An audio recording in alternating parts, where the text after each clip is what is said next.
Special counsel. Biden has significantly limited memory. Didn't remember when he was VP or when his son died.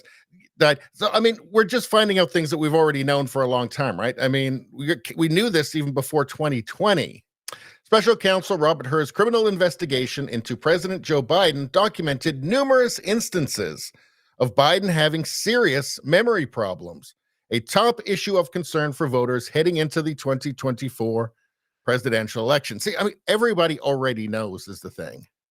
The report said that even though Biden willfully retained and disclosed classified materials after his vice presidency when he was a private citizen, prosecutors concluded that no criminal charges are warranted in this matter. Now, nobody thought they were actually going to have charges on him.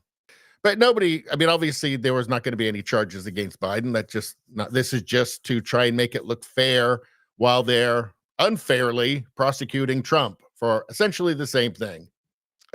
Although the administration and Biden's reelection campaign did not anticipate that Biden would be charged, of course they knew that he wouldn't be charged. They were concerned that the report would be damaging to his reelection efforts. The report's summation of Biden's mental fitness will be highly damaging to an electorate that overwhelmingly, 76%, has concerns about the 81-year-old's mental and physical health. So this is from the report. Quote, Mr. Biden's memory was significantly limited, both during his recorded interviews with the ghostwriter in 2017, with whom he shared classified materials, and in his interview with our office in 2023, the report said in its executive summary. We have also considered that at trial, Mr. Biden would likely present, now get this. We have also considered that at trial, Mr. Biden would likely present himself to a jury, as he did during our interview of him, as a sympathetic, well-meaning, elderly man with a poor memory. I suppose it's possible that somehow this guy just put this in his report just on his own. He just thought, well, I'll just write this in there. I mean, that's the truth, right? I'm supposed to tell the truth, right? Or alternatively, it's a move to prepare everybody for his removal. I don't know which it is, or if it's something else. But it just seems a little too convenient, doesn't it? It's just strange to me. It's strange to me that this could ever get out. Unless it was, unless there was an agreement that it should come out. An agreement between more than just the special counsel himself. Prosecutors said that based on the way that Biden presents, jurors will, quote, want to identify reasonable doubt and that it would be difficult to convince a jury that they should convict him. By then, a former president well into his 80s of a serious felony that requires a mental state of willfulness. So, this is the one that everybody's jumped on, right? So he's not competent to stand trial or to be found guilty for a jury to think that he could have been competent to commit the crime, yet he's competent to be president? Most important job in the world? I mean, it's really almost becoming some sort of tragic comedy, isn't it? Recordings from when Biden was interviewed by the ghostwriter in 2017 showed that even then he was struggling to remember events and straining at times to read and relay his own notebook entries. He was showing signs of diminished faculties and faulty memory. Again, this has all been obvious and plain to see for everybody for years. Well, Radio Streamer says it's bad when your Manchurian candidate's mind is so bad you can't even use him as a tool. Yeah. Maybe that was just bad planning on their part. They got somebody who was really close to his due date. I mean, it was pretty obvious in 2019 that he wasn't with it anymore. I mean, Radio Streamer says his due date was sometime in the 80s. It's true. But he was awful back then, too. He was just legible. Like you could understand. He was far more articulate. In fact, he was quite articulate, but he was still terrible. Quote, he did not remember even within several years when his son Beau died. and his memory appeared hazy when describing the Afghanistan debate that was once so important to him. Among other things, he mistakenly said he had a real difference of opinion with General Carl Eikenberry, when in fact Eikenberry was an ally who Mr. Biden cited approvingly in his Thanksgiving memo to President Obama. Did I almost say O'Biden there? Yeah, I would feel sorry for him because it looks like elder abuse. But the thing is, he's just a bad man. The thing that really, I think, shed a light on his soul as a man was the way that he ignored his own granddaughter. So for me, that was a look into his soul, like who he really is, his character. He's a bad man. Now, of course, we've got the whole thing with him wanting to arrest everybody who's ever disagreed with him on anything. So there's that too. Pretty evil. And, intentionally flooding the United States with what is it now? It's 8 to 10 million people legally across the border and lying about it. That's also pretty terrible. Radio Streamer says he was always a terrible person. Yes, he was. So let's move on to the next one. Biden explodes during press conference on his mental fitness, makes several mental mistakes. Why they put him out at night is crazy. Because obviously, he's not going to do as well at night, is he? So maybe they should have had him come out, wait till the next day, come out in the morning, possibly. Not that would have been impressive, or he would have had an impressive performance, but it would have been less disastrous than what they got from him that night. President Joe Biden erupted in anger during a press conference that he called at the last minute on Thursday night to address the special counsel's report on the criminal investigation into Biden's handling of classified material. It did not go well.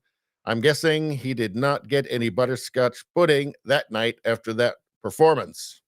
Let's see. When asked about voters' concern, Biden snapped, "That is your judgment. That is your judgment. That is not the judgment of the press." The press is obviously pretty slavish towards him. He expects the press to, the mainstream media to always go to bat for him and to cover for him. But that's his expectation. That's why he's angry, right? It's like why Trudeau gets angry when he gets a question he doesn't like, because he's paying the press. Well, Biden just expects to have them to have his back. So, he doesn't take it well. While discussing Israel's war with Hamas, Biden mixed up world leaders, saying that the president of Mexico, El Sisi, did not want to open up the gate to allow humanitarian material to get in. The president of Mexico, El Sisi, that's not the president of Mexico. That's the president of Egypt.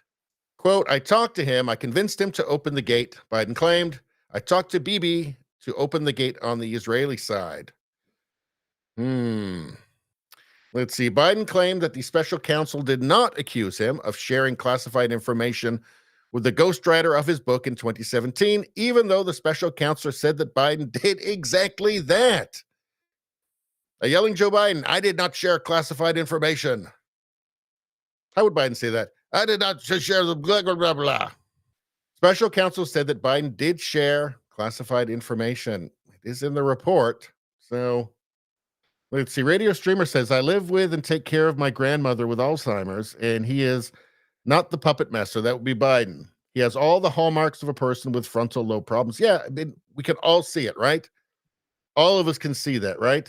It's I think I've seen comments from a lot of people similar to yours, Radio, that have personal experience with it. They say, yes, this is what it looks like. The walk, his gait, it looks like that. It just couldn't be any more obvious. So on to the next one. Democrats panic after Biden's disastrous press conference, worse than an indictment. I mean, the thing is, when the world is on fire, you don't want the leader of the free world. You don't want him to get the leaders of countries confused, or where countries are, or where borders are. That's a bad sign, right? You kind of want stability, and you need a competent leader in that time, even though everybody knows he's not actually doing anything. Just on a quick side note, Tucker asked Putin why he doesn't talk to Biden. Well, I think it's fairly obvious, right? He knows that Biden, what's the point in talking about? Biden isn't making any decisions, and it would be Biden wouldn't make any sense anyway. He'd be forgetting and getting countries wrong and forget who Putin was and all of that. He's obviously, Putin said that he was having conversations through back channels. And that's what you would expect, right? He's talking with the people that actually will be making decisions, or his people are talking with those people.